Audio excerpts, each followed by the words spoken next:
Every human being on Earth operates from the same inescapable baseline. We are constantly weathering three specific types of misery: distress originating from our own minds and bodies, conflicts with other living entities, and the violent forces of nature. Over time, we develop a high tolerance for this friction. We trick ourselves into accepting pain as a normal, necessary part of life.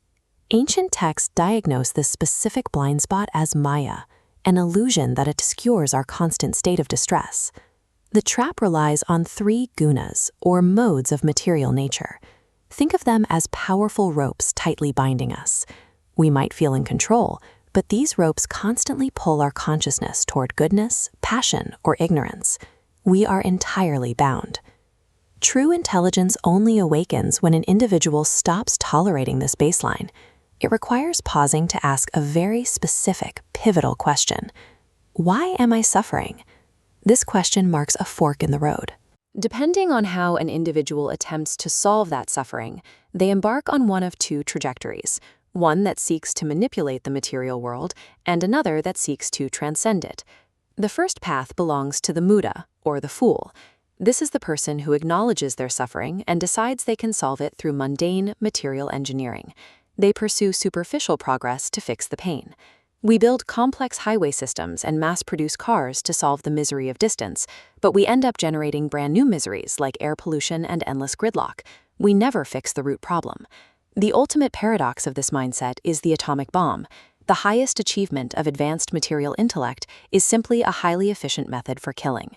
Despite centuries of technical marvels and rigorous research, material science has entirely failed to conquer the absolute miseries of birth, old age, disease, and finally death. This engineering mindset actively challenges the existence of any higher authority. By fighting the strict laws of nature to gain total control, the individual guarantees they will endure a cycle of constant punishment from the very system they are trying to beat. Treating profound spiritual voids with physical, material band-aids is what ancient texts call plundered intelligence. It is a total waste of the human form. The alternative track is the road of the jnani, the wise person. Instead of building machines to escape suffering, they seek absolute knowledge. Many people start this search because they hit rock bottom financially or emotionally. But the true jnani is driven by pure inquisitiveness. They simply want to understand their actual constitutional position in the universe. This inquiry leads to a transformative realization. The conscious self is not the physical body. History provides perfect examples of this mindset. When the philosopher Socrates was condemned to execution, his followers asked how he wanted to be buried. He replied that to bury him, they would first have to catch him. When you sever the mental link to your physical form, material distress loses its leverage. Physical insults and societal honor become completely meaningless. The truest form of wisdom is realizing that the core self is immune to being captured, tortured, or killed, because it remains entirely aloof from the chaos of the material world. The ultimate destination for the path of the wise is a complete surrender to the supreme consciousness.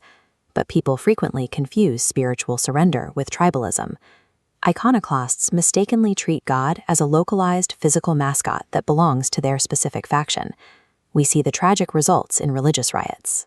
Opposing factions destroy each other's temples and shatter statues, operating under the bizarre delusion that they are somehow killing the other side's deity. True divine consciousness doesn't have a physical address. It is transcendental, existing completely outside the modes of material nature. Attempting to fight for spiritual dominance using physical violence proves just one thing: you are still hopelessly trapped in the illusion of the material world. This path of surrender is described as a joyful reunion. It is like a son who left a wealthy father's protection, suffered on the streets, and finally decides to return home to a benefactor who has been waiting for him all along. This process is built on reason, argument, and a specific system of knowledge. Because it follows a logical progression of realizations that produce consistent results for the practitioner, ancient texts define this devotional process as a science. By applying true intelligence to study the system, an individual can finally break the ropes of illusion and secure permanent relief from the miseries of material existence.